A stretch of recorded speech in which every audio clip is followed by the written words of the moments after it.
Bonjour, alors aujourd'hui je vais vous parler d'un un outil qui est génial, qui est amusant, c'est un jeu aussi. Donc pour réviser ses caractères chinois, c'est sur le quiz sur le dictionnaire mdbg.net.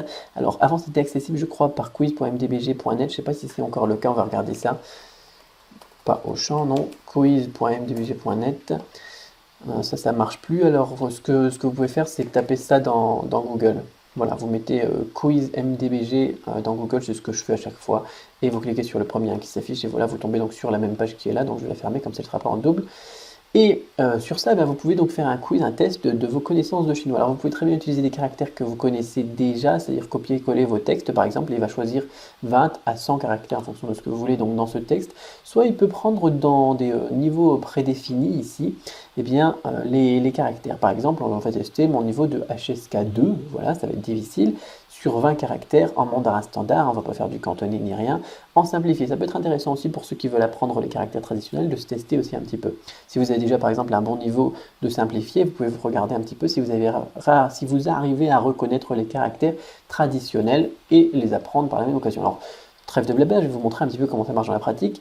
Vous ouvrez la nouvelle fenêtre, vous cliquez sur commencer le quiz, et puis vous voyez déjà le temps qui passe, ça met la pression. Vous avez un caractère, on vous demande la prononciation de ce caractère. Ici, nous avons le caractère BYBE qui veut dire blanc.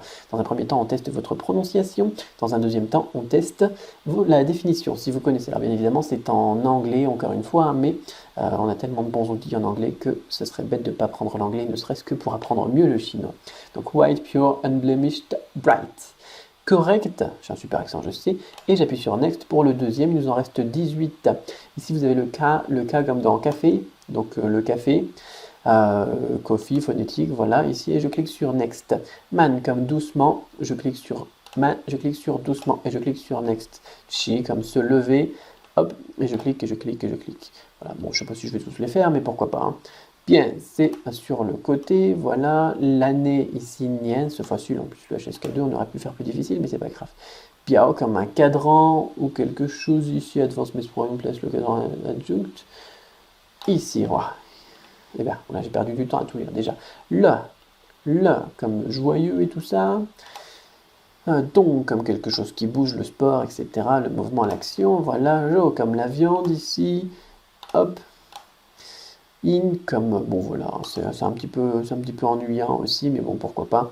In comme la raison, voilà. Enfin bon, vous avez compris, vous pouvez vous amuser comme ça en allant tout simplement donc, sur mdbg.net.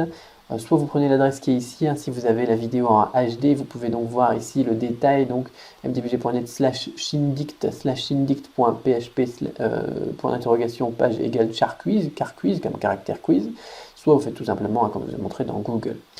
UA ici c'est hop, membre personnel, voilà, bon je vais tous les faire, allez, vous pouvez fermer la vidéo si vous avez envie, moi je vais tous les faire, j'ai envie, voilà, et puis moi je vous dis à très bientôt donc pour une nouvelle vidéo dans laquelle on parlera encore d'astuces, de fiches pratiques et des trucs comme ça. Je sais pas ce que ça sera cette fois-ci, mais déjà ces derniers temps je vous ai montré pas mal d'outils comme ça en plus. Je pense qu'on va faire une petite pause et qu'on va repartir sur des fiches pratiques et sur l'apprentissage du chinois en lui-même et non pas sur les outils complémentaires. On change un petit peu de temps en temps, je trouve que c'est pas mal. Alors. Voilà, il m'en reste plus que 3. Si vous me regardez encore, eh bien merci beaucoup, ça me fait plaisir. Euh, et euh, hop, eh ben, elle était dure celui-là. Chuan comme porter un vêtement. Oh là là, je commence à fatiguer moi. Non. Non. Oui, et ben, comme on pénètre, on enfile un vêtement, voilà, c'est ça. Xiu comme se reposer. Et le dernier, voilà, c'est un 20 sur 20 correct track. Hop, et voilà, next, 100% de bonnes réponses. 7,9 secondes par question. Et bon, je parlais en même temps, hein, mais c'est tout bon. Et en plus, vous voyez, si vous avez regardé jusqu'à la fin, on a en plus eh bien, un petit récapitulatif. Ça peut être bien d'imprimer ce genre de choses si jamais vous avez pas mal de fautes sur vos quiz. Voilà, c'est pas mal, c'est amusant et puis ça marche bien pour réviser, j'ai envie de dire. Et puis vous avez les 6 niveaux de HSK, ça c'est génial. Vous pouvez aussi faire un test de tous les niveaux si jamais vous avez déjà un très grand niveau et que vous vous ennuyez. Allez, et bien écoutez, sur ce, et bien moi je vous souhaite une excellente fin de journée et à très bientôt dans une autre vidéo. Bye bye.